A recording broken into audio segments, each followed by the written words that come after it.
एक पंडित जी जो मुल्तान में रहते थे, मुल्तान से रवाना होकर जगन्नाथपुरी पहुंचते हैं और जब भगवान के मंदिर में पहुंचते हैं और गीत गोविंद को सुनते हैं ना तो मदमस्त हो जाते हैं।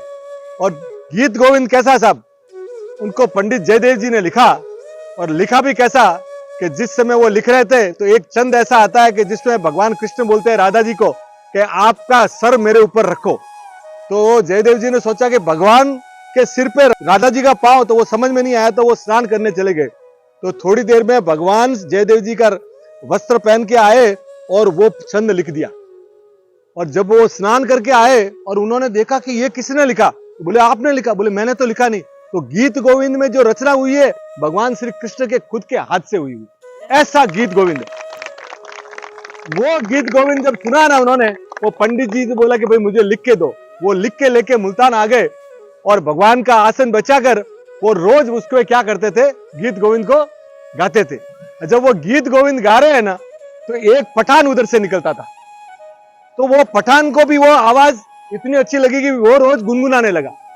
एक दिन हुआ, 2 दिन हुआ, तो पंडित जी देख रहे थे। पंडित जी ने बोला भाई आप भी रोज गुनगुनाते हो, मुझे बहुत अच्छा लगता है। बोले आपको सीखना है, मुझे सिखा दीजिए। तो उन्होंने वो पंडित जी ने वो सिखा दिया मुगल नवाब को। वो नवाब पूरा सीखने लगे तो उन्होंने बोला ये भगवान का है, कहीं आसन बिछा के आप थोड़ा बोला करो।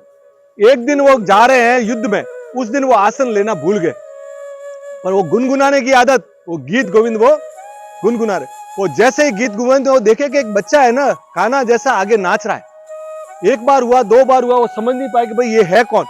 बोले कि आप कौन हो? बोले मैं वही हूं जिसकी तुम गीत गा रहे हो। वो जैसे ही उन्होंने सुना ना, उनका दिमाग चकरा गया कि ये पंडित भगवान खुद स्वयं आ गए। और उन्होंने उसी दिन है ना वो सब छोड़ दिया। और जो आप मीर माधव सुनते हैं ना, वही मीर माधव है।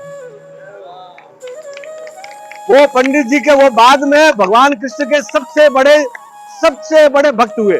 तो साहब जीवन में है ना गीत गोविंद जो अपने अष्टापद की जो हुनर सुनाते हैं ना, तो अपने ये सुन के समझ के चलिए सर, परमात्मा की जब सेवा करते हैं तो ऊपर वाला बराबर सुनता है। Thank you sir, thank you sir.